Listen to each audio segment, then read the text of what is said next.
आज की इस वीडियो में हम बताने वाले हैं जो आपका तद्भव शब्द की परिभाषा साथियों। तो फटाफट से यहाँ पर मैंने लिख ली है। तद्भव शब्द की परिभाषा अच्छे से देखने वाले हैं। यहीं पर आपको समझा दूंगा और यहीं पर आपको अच्छे से याद करा दूंगा। बस आप अच्छे से बने रहिएगा और किस प्रकार आपको याद करा दूंगा आपको पता भी नहीं चलेगा कब याद हो गई और कब आपका वीडियो खत्म हो गया। तो फटाफट देखते हैं। ऐसा शब्द जो संस्कृत में परिवर्तित होकर, मतलब कहना क्या चाह रहा है ये ध्यान दीजिएगा। मेन जो चीज है यहाँ, तो ऐसा शब्द जो संस्कृत से परिवर्तित होकर, मतलब जो संस्कृत है उससे क्या हो गया, बदल कर किस में आ गया, हिंदी में प्रचलित हुए हैं। मतलब क्या कहना चाह रहे हैं, तो वो संस्कृत के शब्द परंतु किस में आ गए, हिंदी में आ गए। क्लियर साथियों। वही क्या कहलाता है, आपके तद्भव शब्द कहलाते हैं। यही तो देख लीजिए, ऐसे शब्द जो संस्कृत से परिवर्तित होकर हिंदी में प्रचलित हुए हैं तद्भव शब्द कहलाते हैं।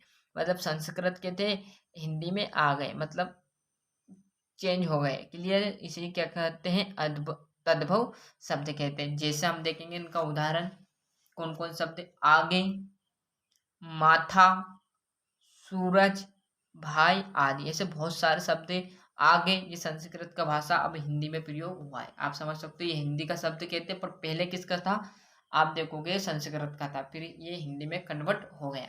माथा, सूरज, भाई और आदि। क्लियर। आगे और चीजें हैं इसमें साथियों कि तद्भव शब्द का शाब्दिक अर्थ है, मतलब इसका अर्थ तो जाने, हम परिभाषा जान ली कि संस्कृत से परिवर्तित होकर किस में आ गए, हिंदी में आ गए, पर जो अर्थ है उसका तो देख लिए। जिससे उत्पन्न अर्थात स्त्रोत से उत्पन्न, मतलब किससे उत्पन्न है, अर्थात स्त्रोत से उत्पन्न, मतलब जो स्त्रोत है उनसे उत्पन्न ही क्या कहलाता है, वह शब्द कहलाते। क्लियर साथियों। तो अच्छे से यहाँ से एक बार स्क्रीनशॉट ले लीजिए कि ऐसे शब्द जो संस्कृत में से परिवर्तित होकर हिंदी में प्रचलित हुए हैं तद्भव शब्द कहलाते हैं। जैसे आगे, माथा, सूरज, भाई और आदि। अब देखोगे तद्भव शब्द का शाब्दिक अर्थ है इससे उत्पन्न अर्थात स्रोत से उत्पन्न, मतलब इससे उत्पन्न हुए, यही तद्भव शब्द कहलाए। क्लियर है। मिलते हैं इसके अगली वीडियो में साथियों। जब तक के लिए आपको अच्छे से मेहनत करनी है। फिर बोल रहा, इस चैनल का मेन उद्देश्य ये है कि आप यहाँ पर आए हो तो हमारे द्वारा कुछ ऐसा सीख के जाए जिससे आपको याद रहे कि हम वहाँ पर गए थे तो उससे हमें ऐसा लाभ मिला। क्लियर है। यही इस चैनल का उद्देश्य है। तो इसको जो आपको प्रिंटेड नोट्स है उसमें अच्छे से उतार लीजिएगा और अच्छे से पढ़ने की कोशिश